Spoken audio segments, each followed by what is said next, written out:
राधे कृष्ण दोस्तों, आपके अपने YouTube चैनल मंगलमय जीवन में आपका स्वागत करती हूँ। आज के वीडियो में आप भगवान श्री कृष्ण की एक सुंदर कहानी सुनेंगे, माखन चोर लड्डू गोपाल की कहानी। आइए कहानी शुरू करते हैं। किसी गांव में मक्खन बेचने वाला एक व्यापारी रहता था, जिसको सभी लोग मक्खन लाल कहते थे। वह स्वभाव से बहुत ही कंजूस था, लेकिन जो भी काम करता था बड़ी मेहनत और ईमानदारी से करता था। उसके मक्खन को लेने के लिए लोग दूर दूर से आते थे। एक दिन उसकी दुकान पर उसके जीजा और बहन आए और वे सीधा वृंदावन से आए थे। वे उसके लिए लड्डू गोपाल जी को लेकर आए थे। उसके बहन और जीजाजी कहने लगे कि इनको घर लेकर जाना और इनकी प्राण प्रतिष्ठा के साथ पूजा करना। मक्खन लाल बहुत ही कंजूस प्रवृत्ति का था। वह सोचने लगा कि लड्डू गोपाल को अगर घर लेकर जाऊंगा तो मेरी बीवी इन पर श्रृंगार और पूजा में खूब खर्च करेगी, इसलिए उसने कहा कि मैं इनको दुकान पर ही रखूँगा। उसकी बहन ने कहा कि जब तुम सुबह दुकान पर आया करो तो लड्डू गोपाल को दुकान से ही थोड़ा सा मक्खन निकाल कर भोग लगा दिया करना। यह सुनकर मक्खन लाल थोड़ा सा हैरान हो गया कि अब इनके लिए भी मुझे मक्खन निकालना पड़ेगा, लेकिन फिर भी उसने अपनी बहन को हाँ कर दी। अगले दिन जब वह दुकान पर आया तो उसको याद आया कि मक्खन का भोग लगाना है, लेकिन वह कहता है कि कोई बात नहीं, अभी कल ही तो इनको लाए हैं, मैं इनको मक्खन का भोग 2 दिन बाद लगा दूंगा। उसने कहा, गोपाला अभी तो तू खाकर आया होगा, मैं 2 दिन बाद तुझे भोग लगा दूंगा। ऐसा कहते कहते उसको 2 हफ्ते बीत गए, लेकिन वह कंजूस मक्खन लाल रोज ही आनाकानी करने लगा और उसने लड्डू गोपाल को मक्खन का भोग नहीं लगाया।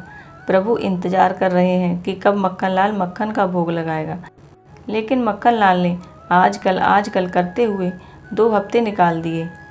एक दिन जब मक्खन लाल सुबह दुकान पर आया तो उसने देखा कि आधा मक्खन ही गायब है। वह सोचने लगा, ऐसे कैसे हो गया, माखन कम कैसे हो गया। जितनी बिक्री रोज़ मक्खन की होती थी, दाम तो उसको उतने ही मिल गए, लेकिन फिर भी उसके मन में यह उथल पुथल मच रही थी कि आधा माखन कहाँ चला गया। अब तो रोज़ का यही नियम हो गया, आधा माखन रोज़ गायब हो जाता था। मक्खन लाल को बहुत चिंता हुई। वह सोचने लगा कि आज रात मैं दुकान पर ही रुकूंगा और देखूंगा कि मक्खन कौन लेकर जाता है। उस दिन वह दुकान पर ही रुक गया और आधी रात को देखता है कि एक बालक मक्खन के मटके के पास बैठकर दोनों हाथों से मक्खन खा रहा है। माखन लाल हैरान हो गया कि यह बालक कहाँ से आया, कौन इसको लेकर आया, इसके माँ बाप कहाँ हैं और ये दोनों हाथों से मक्खन खा रहा है जैसे इसी की दुकान हो। उसको बहुत गुस्सा आया। वह जाकर उस बालक को पकड़ता है और कहता है, अब नहीं छोड़ूंगा, पकड़ लिया, अब नहीं छोड़ूंगा। तो वह बालक दोनों हाथों से तब भी मक्खन खाता रहता है। उस बालक ने कहा, हाँ हाँ छोड़ना मत। मक्खन लाल सोचता है कि इतना हठी बालक, यह तो डर भी नहीं रहा, अब जरूर इसके साथ कोई आया होगा, मैं उसको देख कर आता हूँ। ऐसा कहकर इधर उधर देखने गया और जब वापस आया तो वह बालक गायब हो चुका था। मक्खन लाल को बड़ी हैरानी हुई, एकदम से बालक कहाँ चला गया, मन महसूस कर बैठ गया। अगले दिन उसके घर जीजा और बहन आए तो उसने उनको सारी बात बताई कि मेरी दुकान से आधा मक्खन रोज़ गायब हो जाता है।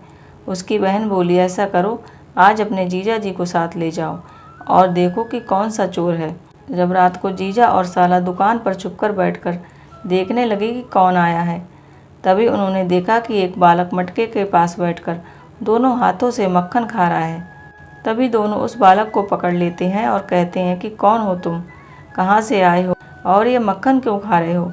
वह बालक बोला कि मैं तो वृंदावन से मक्खन लाल की दुकान के मक्खन की खुशबू के कारण ही तो आया हूँ और तुम लोग मुझे मक्खन खाने से रोक रहे हो। यह क्या लीला है, यह छोटा सा बालक इतनी दूर वृंदावन से अकेले चोरी करने के लिए आया है। वह पूछते हैं कि तेरे मैया बाबा कहाँ हैं। उसने कहा कि वह तो वृंदावन में ही है, मैं तो यहाँ मक्खन खाने के लिए आया हूँ। मक्खन लाल कहता है कि तू तो मेरा घाटा करवाएगा।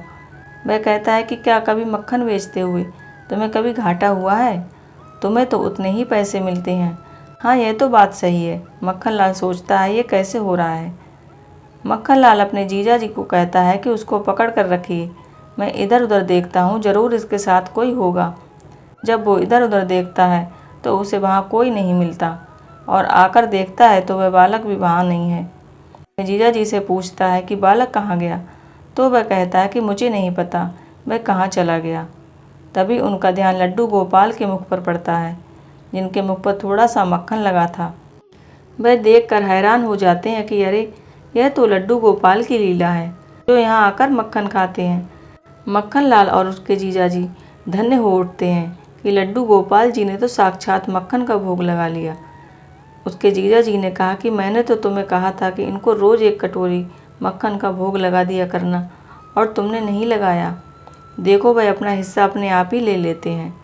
मक्खन लाल कहने लगा कि मुझसे गलती हो गई, मैं तो वैसे इनकी लीला जानता ही नहीं था। अब तो मैं इन्हें रोज़ मक्खन का भोग लगा दिया करूँगा और नियम से इनकी पूजा भी किया करूँगा। कंजूस मक्खन लाल पर भगवान कृष्ण की भक्ति का रंग चढ़ चुका था। वह रोजाना प्रभु को मक्खन का भोग लगाने लगा और प्रभु की सेवा करने लगा। ऐसे हैं हमारे लड्डू गोपाल। आज की कहानी यहीं पर समाप्त होती है। माखन चोर लड्डू गोपाल आप सभी पर अपनी कृपा बनाए रखें। इसी प्रार्थना के साथ आज का वीडियो यहीं पर समाप्त करती हूँ। आशा करती हूँ आज का वीडियो आपको पसंद आया होगा। वीडियो पसंद आया हो तो वीडियो को लाइक करें और चैनल को सब्सक्राइब नहीं किया हो तो चैनल को सब्सक्राइब करें। राधे कृष्ण।